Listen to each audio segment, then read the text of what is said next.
I regard myself as a soldier, though a soldier of peace. Mohandas Gandhi was born on October 2, 1869, in a seacoast town north of Bombay, India. He was the fourth child of a wealthy family. His father was Karamchand Gandhi, prime minister to the ruler of 3 small states. His mother was a deeply religious woman who attended temple service every day. Gandhi was a small, quiet boy who disliked sports and was only an average student. In 1883, when he was only 13, Gandhi entered into an arranged marriage with Kasturba Mukherjee, who was also 13. They had 5 children and remained married for nearly 61 years, until her death in 1944. Gandhi grew up in a nation where religious and cultural views were divided between Hindus and Muslims, a split that still exists today. Gandhi's childhood ambition was to study medicine, but his father wanted him to study law instead. He was partly educated in England, where he qualified as a barrister.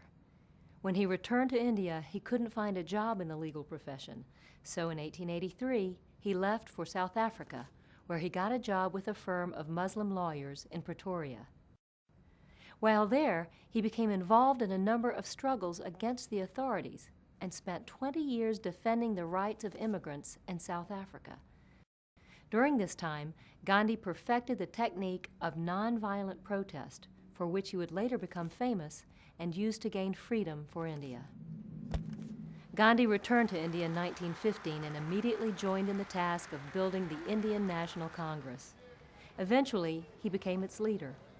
In 1919, he persuaded the Congress to launch the non-cooperation movement.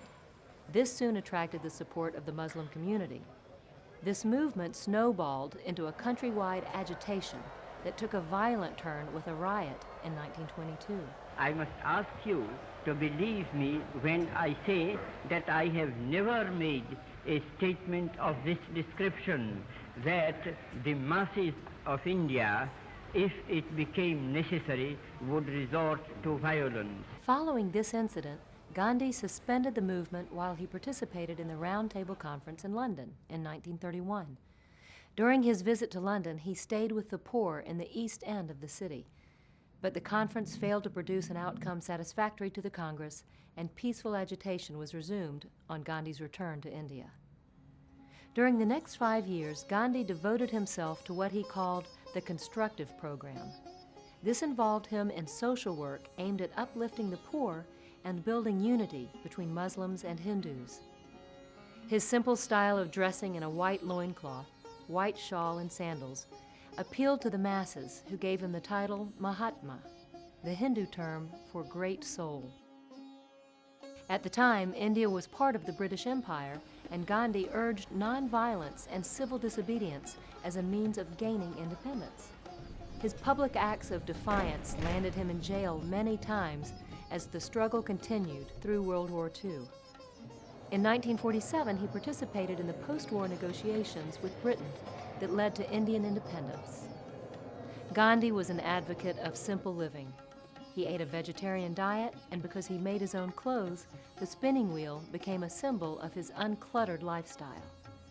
Gandhi is still revered in India as the father of the nation.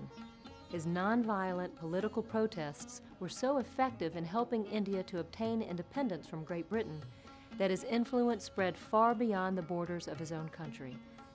Since his death, he has become the source of inspiration for peaceful protests, such as the civil rights movements in the United States and Northern Ireland.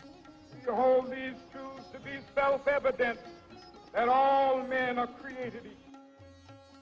Gandhi's insistence that the means was more important than the end has distinguished him from other great political leaders of the 20th century. In 1948, his life ended when he was shot to death by a Hindu fanatic. Among Gandhi's many famous quotes is the saying, "An eye for an eye will make the whole world blind." Gandhi was played by Ben Kingsley in the 1982 film Gandhi. The film won 8 Academy Awards, including Best Film and Best Actor for Kingsley. It's considered to be a fitting tribute to a man who believed and proved that freedom could be achieved by peaceful means. I know the value of discipline and truth.